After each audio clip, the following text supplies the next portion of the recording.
हिंदी शिक्षण कोड 201 में व्याकरण शिक्षण की प्रणालियों के विषय में अध्ययन करेंगे। इससे पहले कि व्याकरण पढ़ाने की किसी प्रणाली को निश्चित किया जाए, हमें व्याकरण पढ़ने और पढ़ाने की जो प्रचलित प्रणालियां हैं उनका भी अध्ययन करना चाहिए। और व्याकरण शिक्षण की प्रचलित प्रणालियां निम्न प्रकार से प्रस्तुत की गई हैं। नंबर 1 है निगमन प्रणाली।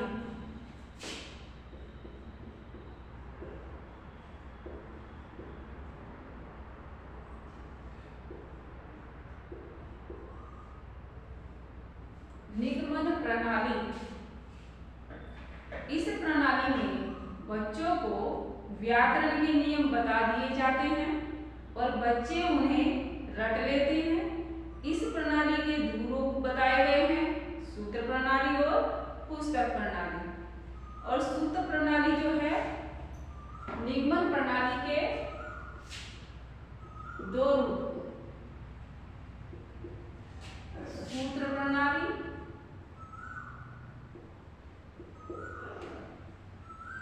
और दूसरी है पुस्तक प्रणाली।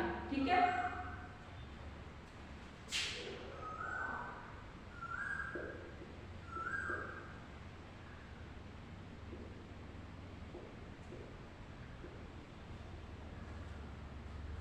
अब सूत्र प्रणाली में क्या कहा गया है?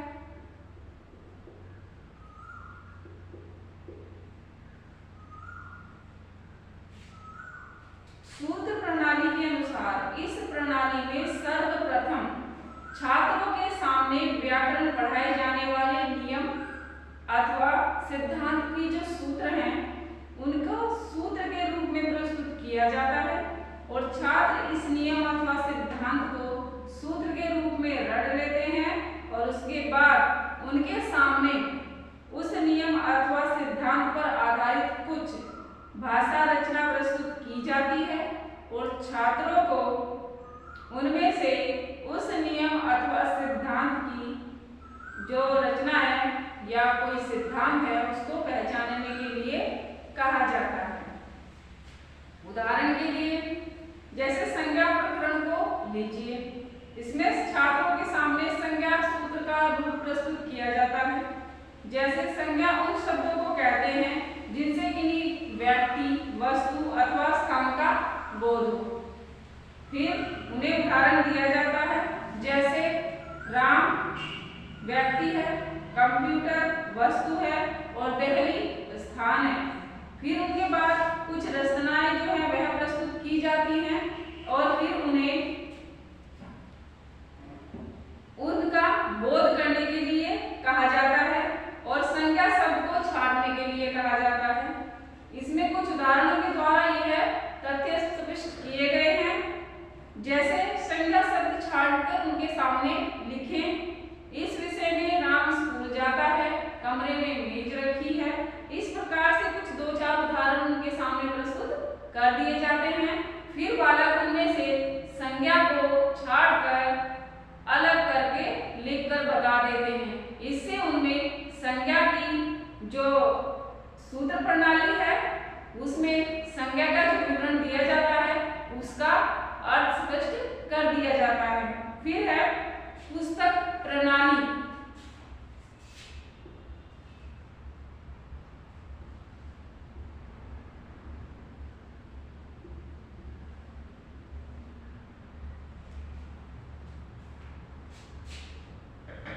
इस प्रणाली में छात्रों को व्याकरण की पुस्तकें प्रदान कर दी जाती हैं। उसके बाद उनसे पढ़ाए जाने वाले नियम अथवा सिद्धांत को पुस्तक से पढ़ने के लिए कहा जाता है और वे पुस्तक उस नियम अथवा सिद्धांत को पढ़ते हैं और साथ ही उसके व्यवहारिक प्रयोग के विषय में जानकारी प्राप्त करते हैं। और इसके बाद शिक्षक नियम अथवा सिद्धांत पर आधारित उदाहरण प्रस्तुत करता है और छात्र उनमें से नियम सिद्धांत को छांटते हैं। इस प्रकार उन्हें नियम अथवा सिद्धांत का ज्ञान प्राप्त होता है। और निगमन प्रणाली पूर्ण रूप से अमनोवैज्ञानिक है, अरुचिकर है, जिसमें बच्चों को स्वयं कुछ भी करने के सीखने के अवसर नहीं प्राप्त होते हैं। इस प्रणाली में निरीक्षण, चिंतन अथवा नियमीकरण का ही अवसर नहीं मिलता, इसलिए छात्रों का मानसिक विकास भी नहीं हो पाता है। ऐसा देखा गया है कि बच्चे व्याकरण के सभी नियम रटने के बाद भी शुद्ध बोलने, शुद्ध लिखने में समर्थ नहीं होते। अतः यह विधि त्याज्य है और इस विधि का प्रयोग करना सही नहीं माना जाता। अब है आगमन प्रणाली।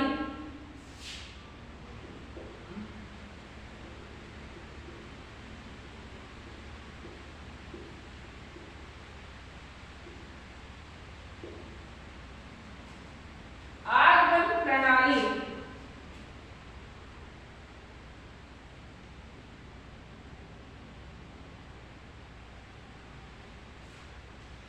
इस प्रणाली में छात्र विशिष्ट उदाहरणों की सहायता से सामान्य सिद्धांत निकालते हैं।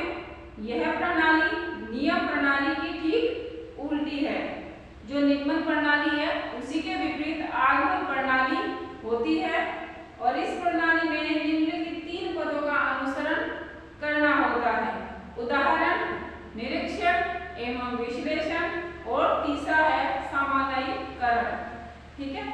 उदाहरण, सर्वप्रथम बच्चों के सामने एक प्रकार के उदाहरण प्रस्तुत किए जाते हैं। नंबर 2, निरीक्षण एवं विश्लेषण। इसमें छात्र इन उदाहरणों को देखते हैं, इनका विश्लेषण करते हैं और इनमें जो समानता होती है उसका पता लगाते हैं। फिर नंबर 3 है सामान्यीकरण। इस उदाहरण को इसमें समानता को वे नियम अथवा सिद्धांत के रूप में देते हैं। यह प्रणाली उपयुक्त प्रणाली है और क्योंकि इसमें निरीक्षण, चिंतन और सामान्यीकरण करने का अवसर मिलता है और इस प्रकार सीखा हुआ ज्ञान भी बालकों में स्थायी ज्ञान होता है और इस प्रणाली में शिक्षण सूत्र ज्ञात से अज्ञात की ओर होता है और मूर्त से अमूर्त की ओर, सरल से कठिन की ओर और फिर सामान्य से विशिष्ट की ओर चलना होता है। इसलिए इन नियमों का पालन इसमें किया जाता है और इस प्रकार यह प्रणाली एक मनोवैज्ञानिक प्रणाली होती है।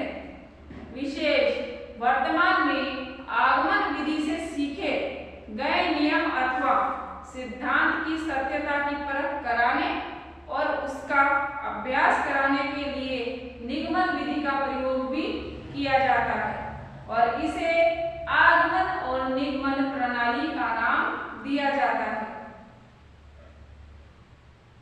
अब है भाषा ससंग प्रणाली।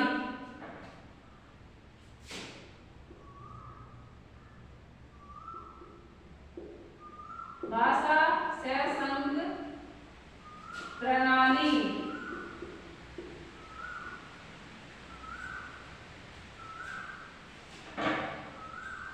इस प्रणाली में भाषा पर अधिकार रखने वाले लेखकों की कृतियां पढ़ाई जाती हैं और इस प्रकार छात्र भाषा के सही रूप का ज्ञान भी प्राप्त करते हैं और व्याकरण के सही उद्देश्यों, सही नियमों का भी उनका जो उद्देश्य होता है प्राप्त करने का वह भी प्राप्त करते हैं और बच्चे भाषा के सही रूप को भी, सर्वमान्य रूप को भी सीखते हैं। इस प्रणाली में प्रथम तो बात यह है कि इस प्रणाली से केवल व्यवहारिक व्याकरण की ही शिक्षा दी जाती है। नियमित व्याकरण पढ़ाने के लिए हमें आगमन प्रणाली का ही सहारा लेना होता है। दूसरा, इस प्रणाली से भाषा के शुद्ध रूप का ज्ञान देने में बहुत ही अधिक समय लगता है। तीसरा यह है कि शुद्ध और अशुद्ध का विवेचन करना कोई आधार न होने के कारण शुद्धता में कमी होना एक स्वाभाविक बात होती है। फिर चौथा यह है कि बिना विवेचन के आत्मविश्वास भी नहीं होता और आत्मविश्वास के अभाव में भाषा पर अधिकार प्राप्त नहीं होता और यह कल्पना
नहीं होता है। यदि इस विधि का पालन किया जाए और रचना एवं गद्य पाठों में व्याकरण का ज्ञान कराया जाए तो ऐसा भी हो सकता है कि हम मूल पाठ से हटकर व्याकरण के जी जंजाल में फंस जाएं, यथा पाठ से दूर हो जाएंगे और रचना अथवा गद्य पाठ का व्याकरण का पाठ बन जाएगा। और स्वाभाविक रूप से इस विधि का प्रयोग करना लाभकारी नहीं होता है। और समवायव्य की चर्चा करते समय रचना के शिक्षण के साथ साथ व्याकरण की शिक्षा पर भी बल दिया जाता है, लेकिन यह भी उचित ढंग से उचित मात्रा में करना ही संभव होता है और लाभकर होता है कि इस पाठ में कितना व्याकरण किया जाए और हम मुख्य उद्देश्यों से दूर न हट जाएं, इसका भी निर्णय परिस्थिति के अनुसार सभी शिक्षक के द्वारा किया जाना चाहिए। किस समय किस पाठ में कितनी व्याकरण प्रस्तुत करनी है, उसका कितना प्रयोग करना है, यह भी एक ध्यान रखने योग्य बात होती है। और किस स्तर पर किस प्रणाली को अपनाया जाए।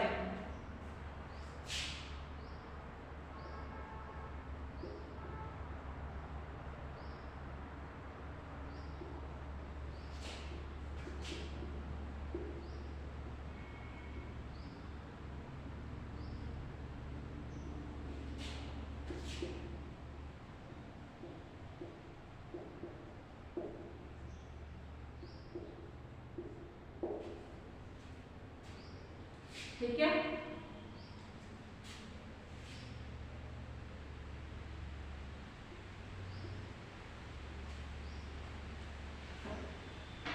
सभी प्रणालियों की अपनी अपनी विशेषताएं होती है, कुछ न्यूनताएं होती हैं। और फिर आज तक तो अधिकतर शिक्षा शास्त्री भाषा की जो सैद्धांतिक विधि और समवाय विधि जो होती है, समवाय विधि से पढ़ने के पक्ष में है, लेकिन जैसा कि इन विधियों की चर्चा करते समय लिखा चुका है कि इन विधियों की जो अपनी सीमाएं हैं, नियमित व्याकरण की शिक्षा इन विधियों से नहीं दी जा सकती है। दूसरा, व्याकरण एक विज्ञान है और उसकी शिक्षा वैज्ञानिक ढंग से ही दी जानी चाहिए। आगमन विधि वैज्ञानिक विधि है, अतः व्याकरण की शिक्षा आगमन विधि से ही दी जानी चाहिए। अभ्यास के लिए भाषा सैद्धांतिक विधि और समवाय विधि दोनों का सहारा लिया जा सकता है और इन विधियों का प्रयोग भी व्याकरण विधि के लिए व्याकरण के ज्ञान कराने के लिए किया जाना चाहिए। और किस स्तर पर किस शिक्षा प्रणाली के द्वारा पढ़ाया जाए जिससे बालकों में व्याकरण का संपूर्ण ज्ञान उन्हें मिल सके और उसके प्रयोग करने के अवसर भी उन्हें प्रदान किए जाने चाहिए, जिससे बालकों में संपूर्ण जो भाषा होती है, सर्वमान्य भाषा, उसको ग्रहण करने के जो अवसर है हमें उन्हें मिल सके, उनका ज्ञान संपूर्ण हो सके और वह व्याकरण के नियमों का भी उचित पालन कर सके। आज के लिए बस इतना ही, फिर मिलेंगे नेक्स्ट वीडियो में।